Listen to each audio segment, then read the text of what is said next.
Hi friends. So I want to share a dream I had. It's kind of a weird dream, but it was kind of based on I believe it's Matthew 9:36, the scripture that speaks about sheep without a shepherd. That was kind of the scripture that I had the understanding is what it meant. So I was in Minnesota back in the congregation when I was a Jehovah's Witness, and this was some 20 some years ago, and I was around this table. I don't know if it was like a Zoom setting or if it was actual a round table, and there was a couple of sisters in this congregation, like a sister and her daughter, that were really distraught. They didn't know what just happened, and even my daughter was in the dream. She was like sitting like right next to me, and she was crying.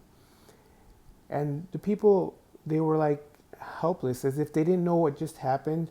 And I knew what was happening. I wasn't sad. I was like, they were just looking at me like for answers. So I started to minister to them, and I started to speak to them about what I have learned, because I left that organization and I just knew so much more. And in this dream, I was telling them everything, and then that was it. Pretty much that was the end of my dream.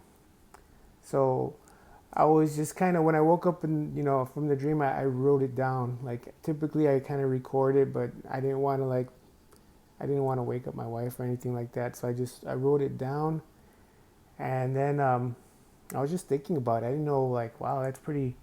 I felt cool. I felt like, well, this is a dream from God. There was no question about it that I was going to be used to minister, and that there will be a time when people, like, I guess once everyone knows like the deception that's being, I guess they don't know the deception, but once they find out that they've been deceived their whole life or for long, like this long period of time, they're gonna be so like, uh, they're gonna be so hurt. Like they're gonna be so like, it's just terrible how they're gonna feel. And I'm just saying this because I was like that when I found out all the deception. I was hurt. I'm like, I can't believe I spent so much time in that organization. Anyways, so as I was like, this like the next couple of days or whatever, I was doing my Bible reading, and I came across, well, I was reading Genesis chapter 32 about Jacob's trial, and how he went through, like, he did wrong. He did his brother wrong. Remember Esau and Jacob? Well, Esau stole Jacob's, or vice versa, his birthrights. And then Esau wanted to kill his brother, his twin brother. He wanted to kill him because he did him so wrong. He stole his blessing. So Jacob had to run away. So he started a new life, and he accumulated so much riches. He also got scammed too, because think about it. When he wanted to get married to Rachel, Rachel's father scammed Jacob. That was kind of ironic, huh? Jacob scammed Esau, but now he got to know how it felt. So he had to work for his wife. To get Rachel, he had to work 17 years. And he got Leah, and then he had maidservants and all this other stuff. But he accumulated so many riches. When I say riches, I say like animals. So animals meant wealth back then. So God told, after all this time, God told Jacob, you have to go back to the promised land, go back home. And he was to do that, he had to go meet his brother again. So he had to figure out a way to gain his brother back. So he said that he was going to do a gift to his brothers, and this gift was going to be animals. So if you read the Genesis chapter 32, this is where it's recorded that he gave like 550 animals, plus closer to 600, because I think plus the young. It said that some of them had, babies, baby animals. And he was going to give, he was making this trip. That was just his gift. So let's just say 600 animals he was going to give to Esau as a gift. And on top of that, he's bringing all of his own property, his own servants, his kids. So when it's time to meet his brother, the day of the trip, the day where they cross the river and they're going to go over, um, they get everybody across the river. He's the last one. Well, this is the night after that day happened. Night came, and this is the night when he wrestled with an angel. I don't know if you remember that account where he wrestled the whole night, like, and prevailed. He won. But if you read the scriptures too, it's the same place in Genesis 32. Um, when he was fighting this angel for a blessing, he didn't let go. He said he was crying, weeping, and imploring. So he didn't let go. He was wrestling with him like he just held on to him all night. And then crying and weeping. He's like, have you ever felt like, you want something so bad, you'll do whatever? Well, that's what he did. So he did not let go. So he hours and hours of just holding and weeping and imploring, no, I want a blessing, I want a blessing. Finally, day breaks, he gets a blessing. He's like, okay, your name is going to be called Israel from now on. So I'm sure after that that blessing, after that long night, he was pretty confident that Esau was gonna, he was gonna find favor. And so he did it. So that day he divides his animals in like sections. So one section goes, second section, and I believe there was 3 sections. So in case he's mad and he wants to kill everybody, he's only going to kill the first batch. And if not, he's going to see the next gift, and then they're going to be him. So long story short is they make up, and they love each other again. There's peace. And the part that kind of like struck me when I was reading this, according like how it matches with my dream, was the part when I guess Jacob said, that he was going to take his time to go home. Esau was like, no, hurry up, let's go. He's like, no, I have all these animals. If I go too fast, they're going to die. He's like, they're too delicate, and I don't want to risk that.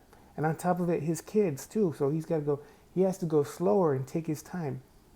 And when I was reading that part, it kind of like struck me like, oh, that's like kind of like my dream. Like people, like once they find out that they've been deceived and they're lost, like in the dream where they were like, kind of like there was a tragedy. They didn't know where to turn to or what to do.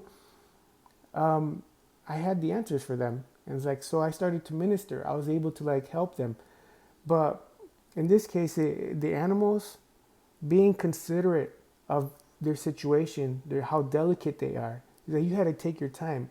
So it's kind of like right now, when we come across believers or people who are good people, let's just say good people, they're in religions and they're deceived. They haven't fully realized it yet.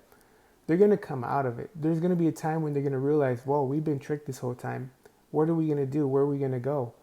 So that's where basically we step in. It's kind of like we're here. We've already been it. If you're actually active or doing stuff for the Lord, being a true disciple, you've gone through the fire. You've gone through those trials and tribulations. You're here. You're doing things for the Lord, and it shows because you're out and you're expressing it. And it doesn't happen right away. It actually takes time. It takes a lot of that refining comes when you're going through the fire, when you're going through all those problems, and you come out of it, and God helps you and He pulls you and He's giving you His hand, and that's when you actually grow into that next person. So as you grow, you're able to see the sheep that are without a shepherd, and you're supposed to, okay, so now I can help this person. So if we get the mentality that like we know so much, or we're so smart, or we have so much wisdom, and God gives me these dreams, or He gives me all these privileges, we could easily fall into a trap also too of being entitled, or that we deserve things. Jacob, even though he had a relationship with God, he acted. So prayer is it's an action, right? Acting on those prayers too is another form of acting. So he didn't just pray and hope that things went well for him. No, he gave him a gift 550 animals, almost 600 animals as a gift. You know, how much was that worth back then? And he's like, that's a huge amount of it. That's a big investment. So he was willing to give that away. You know, so what are we willing to give? Like when we ask God for something, when we're in a problem, a situation, we're going through something that's just unbearable, because we go through that in life. There's ups and downs. We just keep asking, and sometimes people get mad at God because He's not answering the prayers. He's like, "Where's God? How come He never helped me when this happened or that?"